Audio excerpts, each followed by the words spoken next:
Chapter 681. Thank you. Andromeda City was very large and well protected by nature, being one of the 4 great cities. There were many platinum-ranked guilds among the more than 30 diamond-graded ones that were present in the city. On the perimeters of the city, Mo Jinhao stood right in front of the enormous translucent blue dome that covered the entire city. His hand was already outstretched and touching the barrier, and a tingling sensation lingered in his arm as his hand came into contact with the barrier. New NVL chapters are published on freewebnovel.c Sigma. When viewed from the outside, the location that Mo Jinhao was in appeared to be entirely unremarkable, and there was no indication that anything unusual was taking place there. Mo Jinhao had, in point of fact, disguised himself at the time in order to avoid drawing attention to himself from those who were watching through the cameras. In addition to this, by utilizing his strength, he was able to completely avoid being detected by the sensors that were located all around the shield. This would have been a lot easier had it just been me. In addition to Mo Jinhao, there were 2 other people present. At this moment he was attempting to assist them in infiltrating the city walls, seeing as how they could not do so on their own. As a result of him channeling the mana that was contained within his body, the space around him began to undulate very slightly, to the point where the changes could be seen with the naked eye, but not to the point where the sensors could pick them up. When Mo Jinhao saw this, he let out a sigh of relief and continued to direct his mana toward the part of his arm that was making contact with the barrier. The barrier started to widen within a matter of seconds, and it wasn't long before a hole that was big enough for 3 people to fit through appeared.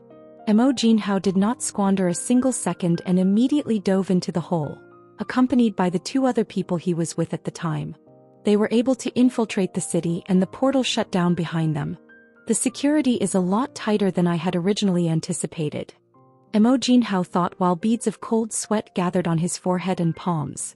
Within the range of his immediate vision, he could see and sense the presence of over 100 powerful people who were monitoring the area. If he weren't one of the most powerful members of humanity, it was likely that he would have been apprehended the moment that he entered the place. Fortunately, he was strong enough to prevent this. The failure of our plans is not surprising. This city is virtually impenetrable unless you are one of the world's top-ranked individuals. I cannot even conceive of the defensive system's complexity. Given the tight security around the city's outskirts, it is extremely unlikely that even I will be able to enter the main operating area of the defensive system. As Mo Jinhao thought about the plan that Malik al-Shaitan had explained to him, he began to have second thoughts about it once more. At this very moment he was beginning to have doubts about his leader, despite the fact that ever since he had entered the monolith, he had never once questioned his orders. Just how was he supposed to destroy the defensive system with just 3 people? Despite the fact that it appeared to be impossible, he was left with no other option. After he had successfully infiltrated the location, the one and only thing left for him to do at this point was to carry on with the mission. It was too late to turn back. I've infiltrated the city. I am now making my way toward the defensive system. Mo Jinhao reported his situation through his voice. It was, of course, through a text message, and even though there was a barrier there that blocked all signals, he was still able to send the message thanks to the advanced technology that was contained within the monolith watches. This technology granted them the ability to communicate with each other regardless of whether or not a dampening system had been set up. This was primarily the result of the crystal that had been incorporated into the watches, as this was what gave them their incredible ability. Andromeda City was vast, about half the size of Ashton City. The streets appeared to be deserted, with very few people visible anywhere in the area. This was obviously excluding the heroes and mercenaries who were patrolling the area. Besides them, there was no one else in the city. The primary parliamentary building, which was situated in the geographic center of the city, was where the defense system was housed. It was appropriately the most heavily guarded location in the entire city, and the defensive system was located right under the building. It didn't take long for Mo Jinhao to arrive at the destination. This should be the right place. Jinhao was able to confirm that he had arrived at the correct location when he came to a stop in the distance and saw a large white dome building that was surrounded by powerful presences. Taking refuge in one of the nearby buildings, Jinhao took out his watch and contacted Hemlock. I've arrived at my destination. How should I proceed now? How far are you from the defensive system? About 300 meters, give or take. Are the other 2 people I told you to bring with you there? Yes. When Jin Hao responded, he did so while pausing his gaze momentarily on the two soldiers who were stationed at the opposite end of the room with their backs straight. "That's good," Hemlock replied, clearly satisfied with Mo Jin Hao's achievements. "The remainder of your mission will be less difficult. One of the two soldiers with you currently possesses a device that is capable of destroying the entire building. The strength of the device is comparable to the assault we suffered at the hands of 876 several years ago. If you are able to detonate this device, it will not be difficult to disable the defensive system." Hemlock's brows furrowed even more tightly. That makes sense, but he must fall within a certain range for it to work.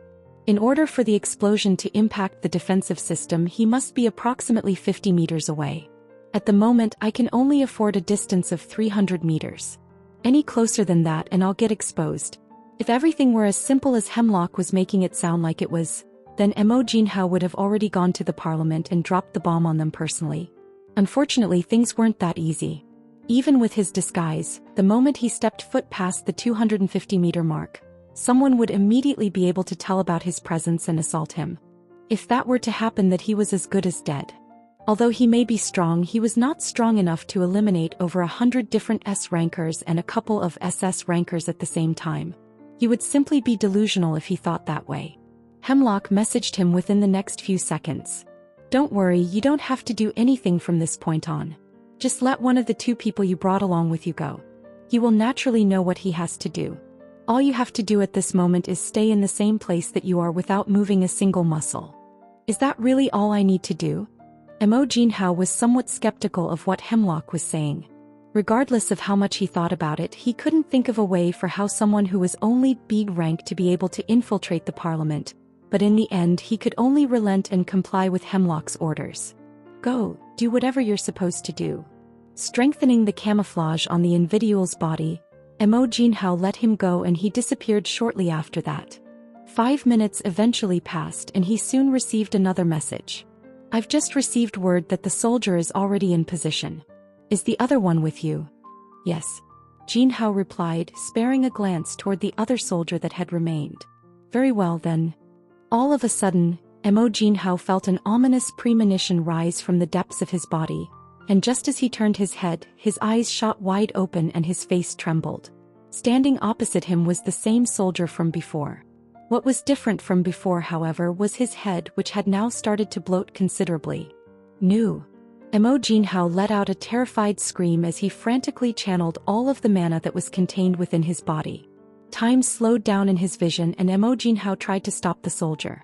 Unfortunately, all of this occurred within the span of a couple of seconds, and before Mo Jin Hao could even react, the soldier's head exploded into bits, and the building that they were in collapsed while the sound of a massive explosion echoed throughout the city. Boom! The explosion caused the building to collapse and the city was shaken to its core. At that very moment, the camouflage that was on Jin Hao began to fade, and he became aware of multiple powerful gazes pausing on him. Ding! A low chime echoed on his watch and Jin Hao slowly lowered his head. "I thank you for your services. Your sacrifice will not be forgotten." The moment he saw the message, his entire face turned pitch black, and power began to surge throughout his entire body. The area around him shook and there was a rustling in the air. "How dare you!" Mo Jin Hao screamed at the top of his lungs. It was unfortunate that his actions attracted the attention of all of the powerful figures within the city as flashes appeared in the sky. It wasn't long before over 100 different figures appeared in the air above Jin Hao. His presence drew the attention of all of the higher-ranking officials within Andromeda City due to the potency of the aura that encircled his body and radiated outward from it. By now, Jin Hao had already lost all train of thought as rage fueled every part of his body. Perhaps had Jin Hao been a normal person, he would have been able to calm himself down. He was, however, not a normal person. He was someone who had made a deal with a demon, and as a result, the moment he found out that he had been used as a sacrificial pawn, he completely lost it. "How dare you! How dare you! How dare you!" As the world around him crumbled, he eventually fixed his attention on a handful of figures floating in the air. He didn't give it a second thought before he raised his hand and started attacking. "Die! Die! Die! How dare you betray me! You deserve to die! You all deserve to die!" A huge battle took place shortly after that. Chapter 682. Thank you. 3. During the time that Mo Jinhao was going on his rampage, the soldier who had left a few minutes earlier was making his way toward the parliament. 8092 was the assigned number of the subject, and just like all the other super soldiers of the program, he did not have an ounce of emotions as they were the first things that were stripped away from him. 8092 casually walked in the direction of the dome-shaped structure that was in his line of sight while holding onto a small black rectangular cube. Because everyone's attention was currently being directed toward the conflict that was taking place further away, he didn't have to worry about anyone spotting him at the moment. Even if there was someone who remained behind to guard the parliament and the defensive system, it was highly likely that their attention was focused on the fight that was taking place in the distance.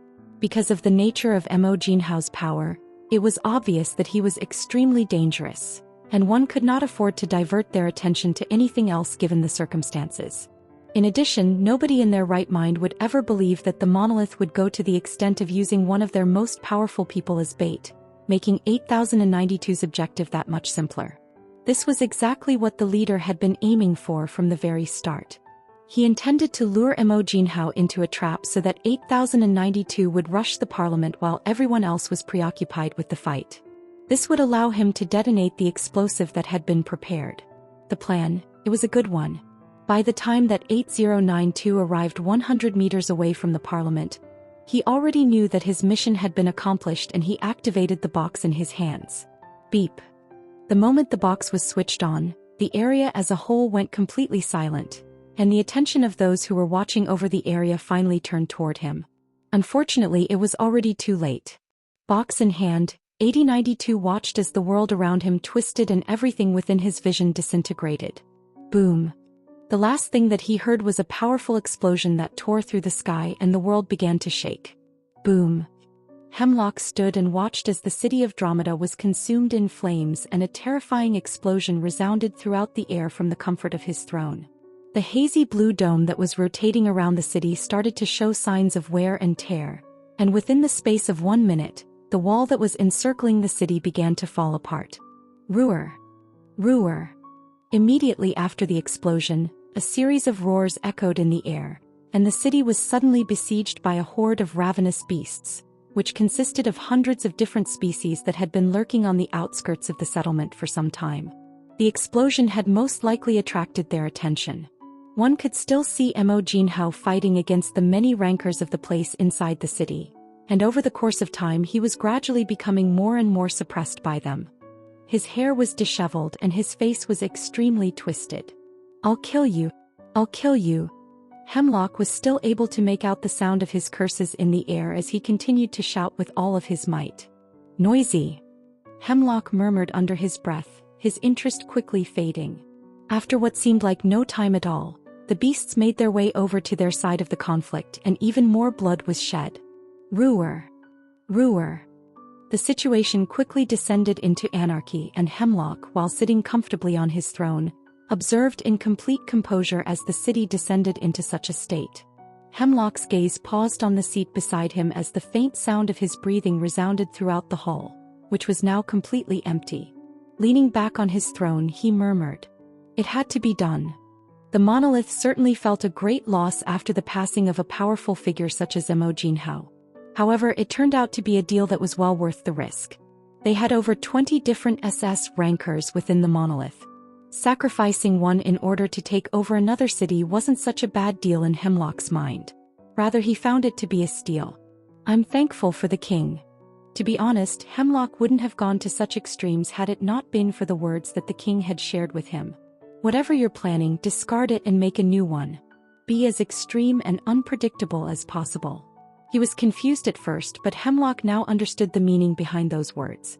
Hemlock soon realized that the king had anticipated that the new head of the alliance, Kevin Voss, would be aware of his plans to take over the defensive system, and had consequently devised countermeasures for it. He was implying that this was the one and only way to take control of the city when he told him to take things to the extreme. In the end, it came down to him sacrificing one of his closest allies, but Hemlock didn't feel much of anything about it. In fact, he didn't feel anything at all. Hemlock was a goal-driven man. He did not care about the means that he needed to take in order to achieve the objectives that he set for himself. Whatever it took to achieve his objectives, Even if it meant sacrificing millions of humans or eliminating one of his most powerful executives, he was prepared to do whatever it took to succeed. This was who he was. It should just be about time. Hemlock returned his focus to the screen, where Mo Jinhao and the other members of the Alliance were engaged in combat. It was obvious by this point that Mo Jinhao was on his last leg, and he had already reached his point of exhaustion. All around him was a heap of dead heroes, each of whom held a significant amount of fame. The number of dead bodies was in the dozens, and there was approximately the same number of people standing in front of Mo Jinhao at the moment. Huh? Aho. Dare you betray me? Mo Jinhao mumbled a couple of faint words. Hemlock was able to make out his mumbled words even though he was kneeling on the ground and breathing heavily. His frame was emaciated and delicate-looking. Closing his eyes, Hemlock took out a small remote control and murmured, "Your sacrifice was not in vain."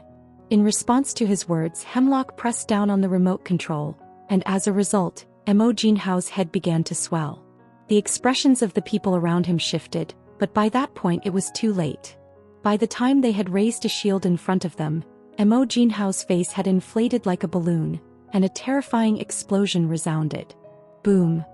Everything in the neighborhood was leveled, and a dozen or so more heroes fell victim to the surprise assault. When the dust settled, approximately 15 of the roughly 30 people who had been standing in the air prior to that point had fallen to the ground, and approximately 2/3 of those individuals were injured. On the other hand, Mo Jinhao's body had already completely disappeared from the face of the earth. That's Reincarnated City done. Click.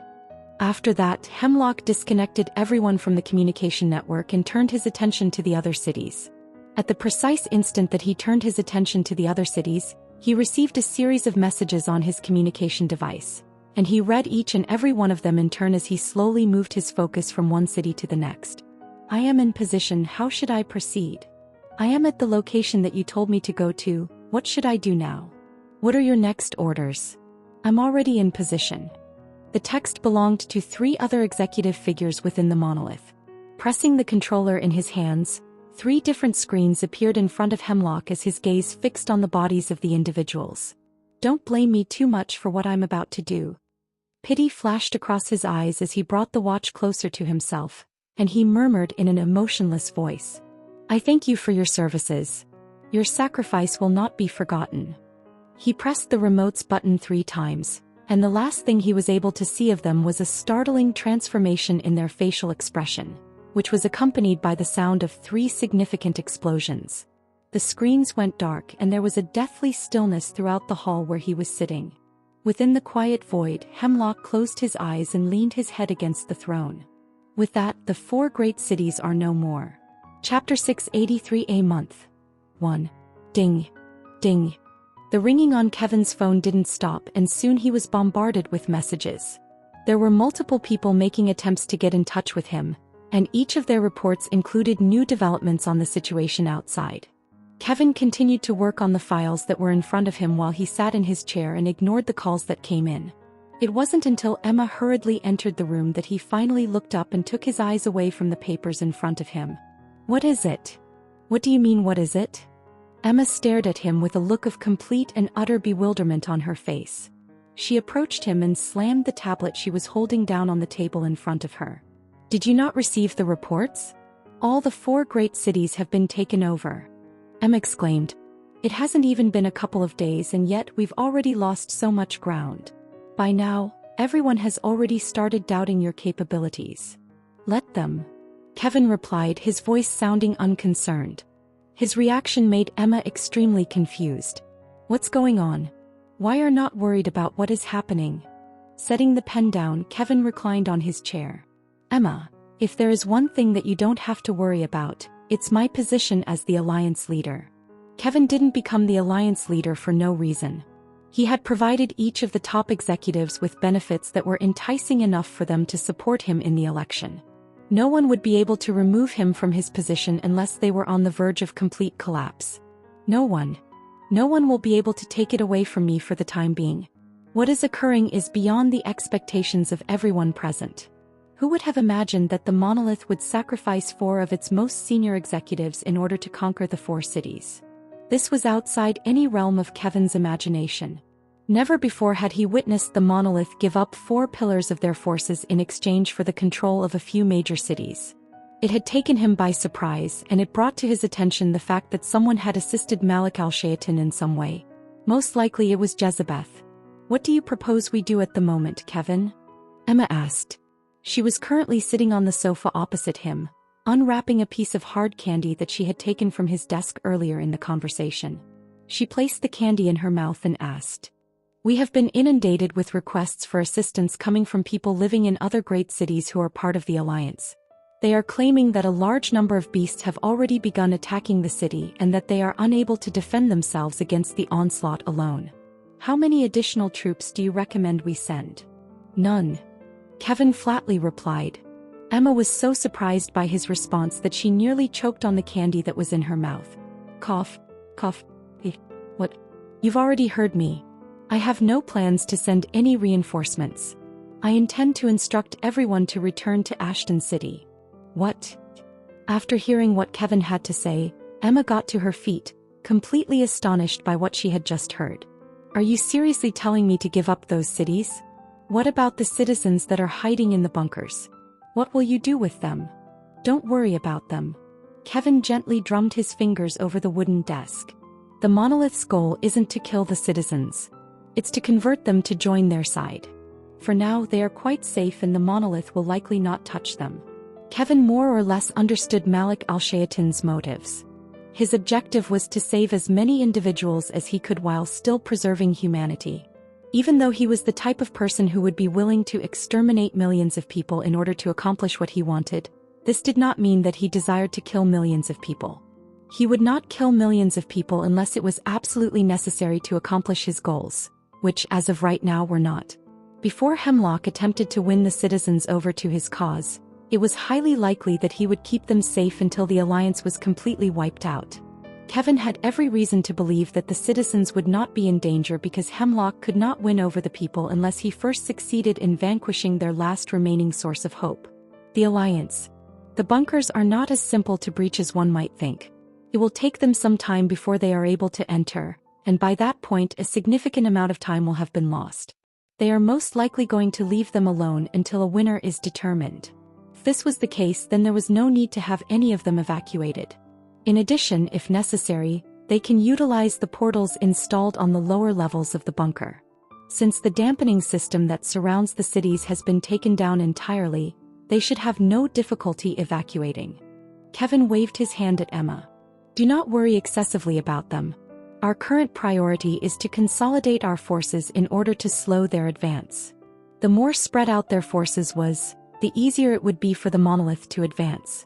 Kevin understood this perfectly, and hence why he immediately made the call to have everyone retreat. Although his decision would indeed be quite controversial, he didn't care. For as long as he could slow down their advancement, then they were all good. After all, Kevin was only just biding his time. This was only the start of the war. A single loss wouldn't decide the end of the war. What mattered the most right now was that Ashton City was safe.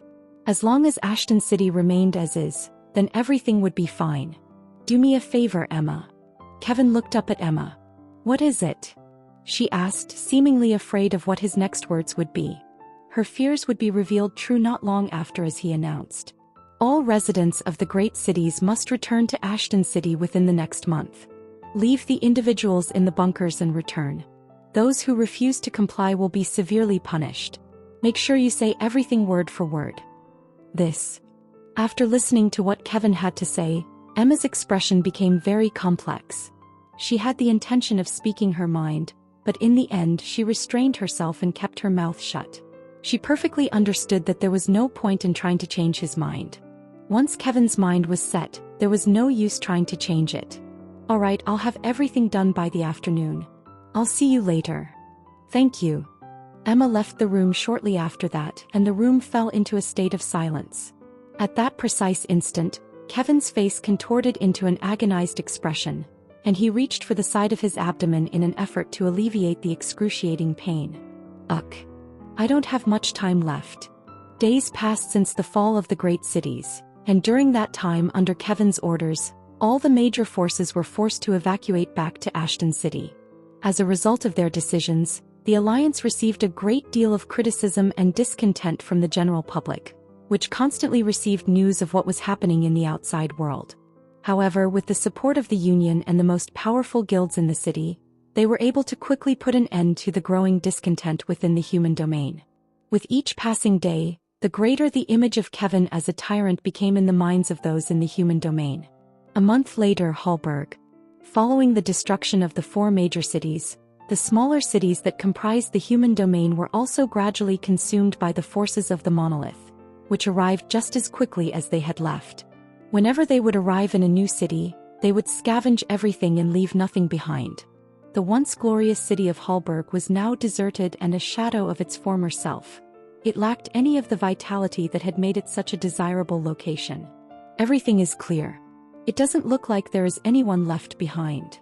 A man dressed in all black murmured something to his watch, which he had brought up to his mouth. It was important to point out that just because the man was dressed in a black suit, that did not mean that he worked for the central government. Rather, he was a member of the Monolith's reconnaissance team and was responsible for ensuring that nothing suspicious was occurring in the cities they had conquered. After all, it would only take one sneak attack to reverse the favorable situation. Understood. Great job. You can go ahead and install the mana compressor in a safe location. Make sure that no one apart from you knows where it is located. Understood. A voice extended out from the speaker of the watch, and the man who was dressed black nodded his head in response. I will do as ordered. He ended the call after that and lowered his hand. Shortly after that, he proceeded to make his way toward the deeper ends of the city. Unbeknownst to him, a small rat crawled out from among the debris that had formerly belonged to one of the buildings and emerged a few meters away from where he was standing. Within its shiny red eyes were the perfect reflection of the man in black. Chapter 684A Month 2. Kaisa Headquarters. Everything is going as Ren has predicted. Ryan mumbled something under his breath as he bit his nails and studied the monitors that were situated in front of him.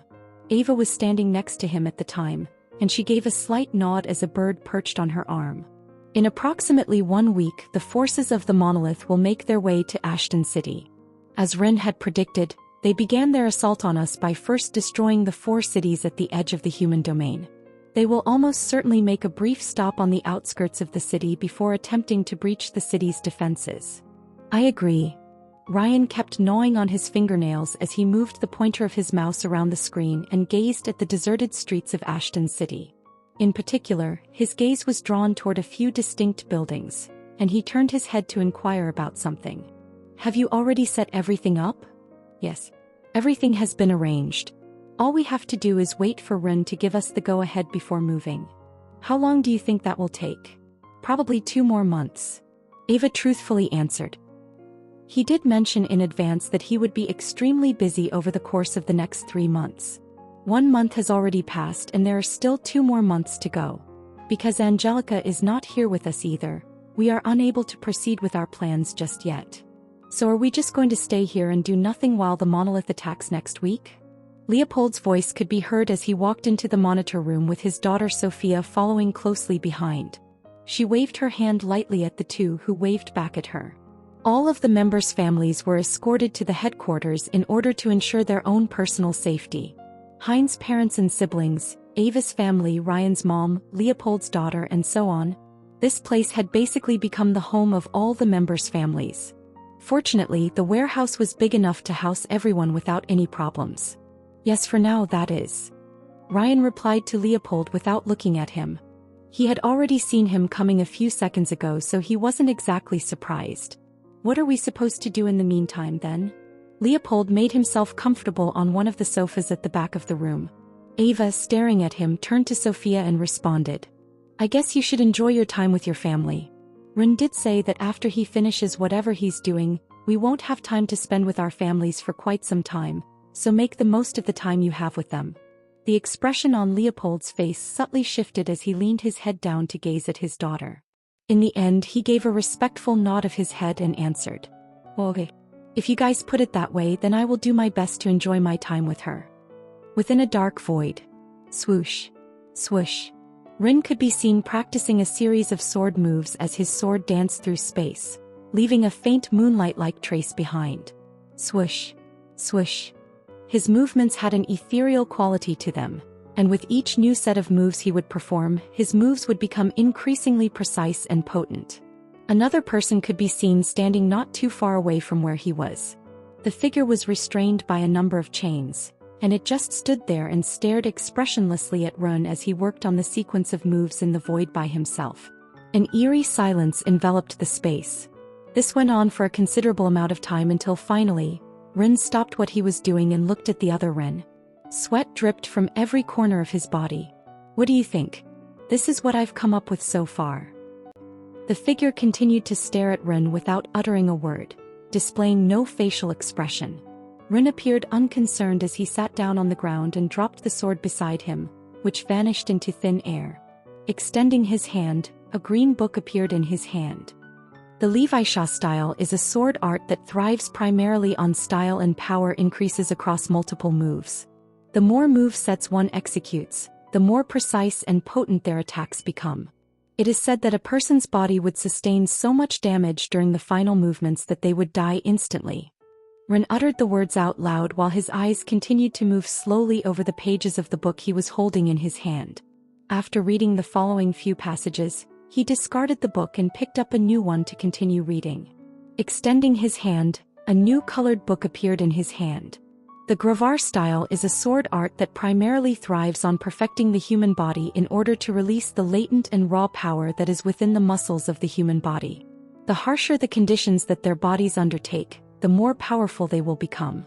It is said that upon reaching the final level of the Gravar style, one can directly tear the space with just their fists. When Ren had finished reading the description of the two sword arts, he eventually set that book aside and took out one more. The Keiki style. He hadn't even opened the book before he burst out laughing and tossed it to the side of the room. He cocked his head back and looked up at the pitch-black abyss that loomed over him as he leaned back in his chair. Who would have thought that there would be such a great space to train here? Ren slowly turned his head to the side and looked at his other self. "You've been quiet for quite a while now, haven't you? It's been about a month since I decided to practice over here, and yet not once did I ever hear you speak during the time that I started my training." Ren rose to his feet and moved in the direction of the figure that was restrained in chains. His feet eventually came to a stop in front of him, and he continued speaking even as he did so. "Do you know why I decided to train over here instead of outside? It's very obvious that training outside of here would be more efficient given all of the equipment that is available to me, but I chose against it. Do you know why?" The other Ren continued to stare emotionlessly at the space. His face looked completely dead and Ren's words seemingly passed through his head without ever reaching him. Ren didn't seem to mind this as he continued speaking. "The reason why I decide to train here is because I need you." He brought his head forward and whispered in his ear. "Only with your help will I be able to create a new sword art and reach the next level." Demon Realm. As soon as Angelica entered the demonic realm, she felt something within her shatter, and her body eagerly absorbed the residual demonic energy in the air. She no longer experienced the suffocating sensation that she had whenever she remained on Earth, and instead she felt a wave of ecstasy wash over her body. She recalled Leopold saying that once he quit smoking, breathing became a lot easier and less painful. If she had to give an example that best described how she was feeling, she would use Leopold's words to describe her situation. "I think I'll be able to break through now." Angelica reached out with the palm of her hand, and the residual demonic energy in the surrounding air moved in tandem with her motion, eventually amassing at her fingertips as she opened her palm. Her eyes flashed and she slowly clenched her hands into fists. The demonic energy that was floating through the air suddenly rushed toward where she was standing and began to gather on the surface of her skin. She was suddenly hit by a powerful wave of energy that erupted from her body, and as it did so, the world around her began to warp and distort. Yes. At this rate I might be able to break through faster than I originally anticipated. When Angelica realized how plentiful the demonic energy was in the demon realm, she felt an even greater surge of excitement. She had a hunch that by the time the deadline of 3 months had passed, she would already have her Duke rank stabilized. I should stop wasting time. Angelica wasted no time after realizing that this was a golden opportunity. She turned around and decided to find a secluded area to advance to the next rank. After breaking into the Duke rank, she planned to pay a visit to her clan. There were still a few things that were left unfinished there that needed to be completed by her. As soon as those were resolved, she would actually be able to return without any additional concerns. Who knows, perhaps she would even be able to grant Ren a very nice opportunity. After all, he was the one who helped her ascend the ranks and become a duke. When she got home, her mother would unquestionably be happy to learn of her achievements. Her mother was a difficult person, but she wasn't an unreasonable demon. When the time was right, she would probably reward Ren for helping her get to the point where she was. Perhaps she might even join his side. Though unlikely, nothing was impossible. Chapter 685 The Chosen One. Cough.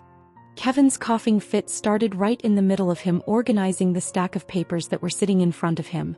While he was protecting his mouth with his hand, he became aware of a wet feeling in his hand. When he looked up at his hand, he noticed that blood was dripping down the spaces between his fingers. He quickly removed his hand from his mouth. It looks like this is a lot more severe than I had originally thought.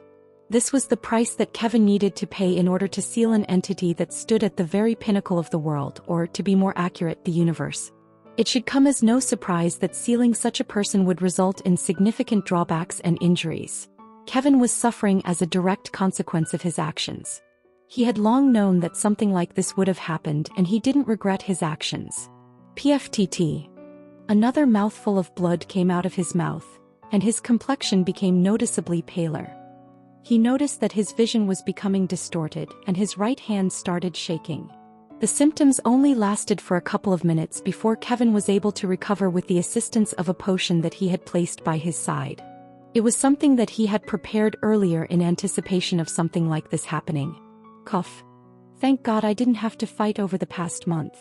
One of the reasons he remained in his office the entire time was due to his injuries. He was in no way qualified to fight anyone at the moment. At the moment, unless he was pushed to go all out, even a newly promoted S-rank could beat him. Ugh. Kevin let out another groan and then covered his forehead with his arm. After regaining his composure with a few long, slow breaths, he was finally able to refocus his attention on the documents that were spread out on the desk in front of him. As he reached for his pen to put his signature on the papers, he suddenly became aware that the world around him was beginning to warp severely. What's going on? The unexpected turn of events immediately took Kevin by surprise, and he looked around in bewilderment. The background of his room began to fade as a new background began to reappear behind him. Before Kevin realized what was happening, he found himself suddenly standing in the middle of a green patch of grass, in what appeared to be the middle of nowhere, with large towering mountains in the distance, clear blue skies, and all sorts of large trees in the distance. This is not Earth. Kevin realized rather quickly that wherever he was, it was not on Earth. Simply observing the size of the trees and the general absence of human influence was sufficient for him to come to the conclusion that he was not on Earth. Wherever he was, the environment was simply way too pristine to be Earth. You're finally here. It was at this time that a voice resounded inside of the world, and Kevin's head immediately snapped backward as he spotted a figure with long white hair and crimson-red eyes happily sitting on the grass, gazing into the distance with a contented smile on his face. Jezebeth. Kevin's face went ice-cold as soon as he recognized the person who was sitting on the patch of grass. Before he could say anything, Jezebeth spoke. I merely used the connection between our two powers. Although I'm talking to you, this is merely a projection. If you try to hurt me, nothing will happen. The same goes for me. Jezebeth made a pause and fixed her gaze on Kevin for a brief period of time before turning his attention back to the breathtaking panorama and murmuring. Not that you would even be capable of doing anything to me. You don't need to tell me this much. Jezebeth's provocation didn't faze Kevin one bit as he kept his composure and didn't react in any way. This came as quite a surprise to Jezebeth, but he quickly grasped the crux of the situation and cracked a small smile. It appears that you, too, have regained a portion of your memory. What wonderful news. Another of my old acquaintances has resurfaced. The world isn't as lonely as I thought it was. Jezebeth gestured for Kevin to join him and sit down next to him while patting the patch of grass that was next to him. Unfortunately, Jezebeth was promptly rejected by him, and Kevin continued to stand in the same place while staring at Jezebeth with a chilly look in his eyes. Why did you bring me here? Jezebeth idly cocked his head to the side and gazed over at Kevin. He examined Kevin's body with his eyes, moving his head up and down as he did so, and it wasn't long before the furrows between his brows became arched in surprise. You haven't answered my question. What did you bring me here for? Kevin cut Jezebeth before he could say anything else. Taking a moment to sort his thoughts out, Jezebeth replied. If it's not too much trouble, I just wanted to know the answers to a few questions. Moreover, I am quite lonely. To alleviate my boredom, I wanted to see if anyone was willing to accompany me. As he looked down at Jezebeth with his arms crossed, Kevin didn't even make an effort to acknowledge the last part of the sentence he had just said. What is it that you want to know? It's simple, really. Jezebeth slowly stood up from the ground, and he made his way toward where Kevin was standing.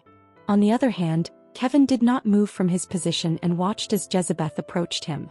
Because this was an illusion, Kevin did not experience any physical pressure coming from Jezebeth's body. However, the moment that Kevin's gaze met Jezebeth's, he felt a suffocating sensation engulf his entire body, making it difficult for him to stare at Jezebeth directly. This body is still too weak. Instantaneously, Kevin began to accuse his body of being the cause of such a reaction. If it had been a fully synchronized version of him, then this kind of pressure would not have had any effect on him at all. However, as he had still not fully synchronized, his body couldn't help but react to Jezebeth's extraordinary presence, apart from his mind. Among the questions I considered asking you, the ones that have stuck with me the most are probably the ones you wouldn't bother answering, as is the case with the last ones. Nevertheless, I will continue to try my luck. Jezebeth paused, his eyes perfectly syncing with Kevin's. If my guess is correct, you avoided killing me on purpose during previous regressions despite having the capability to do so, is that correct? What makes you think that? Kevin asked, somewhat surprised by the question. Who would have thought that he had figured out this much already? I'm not stupid, am I? Jezebeth replied with a smile. I already have an idea, so hear me out. The grin that was already present on Jezebeth's face grew noticeably larger as he carried on with his speech. So, let's say that the reason you always lost to me wasn't because you were unable to beat me, but rather because you had some other goal in mind other than beating me. I can only think of a few potential answers off the top of my head, but the one that has been lingering in my mind the most is the one that I consider to be the most ridiculous, while at the same time being the one that I believe to be the answer that is most likely to be the correct one. The smile on Jezebeth's face started to recede, and his eyes also started to dim. The reason you never wanted to beat me was not because you weren't capable of beating me, but rather because you had another target in mind. The records, wasn't it? Kevin felt his throat get stuck with something as Jezebeth exposed all of his thoughts directly. A tiny chuckle escaped from Jezebeth's lips the moment that he realized that he had hit the nail on the head. I see. Although you haven't directly confirmed it yet, I can already tell from a glance that you've pretty much confirmed my assumptions, and now that I understand your goals, I'm also starting to get a better idea of what you've been planning for the past few regressions. Haha, and here I thought I was the crazy one. Jezebeth took an unexpected step forward and moved to where Kevin was standing before lightly poking him in the chest with his finger. His finger obviously passed through his body, but Jezebeth seemed to pay no mind to this as his eyes were fixed on Kevin. And here I thought I was a ruthless guy. Compared to you, I'm a lot tamer, aren't I?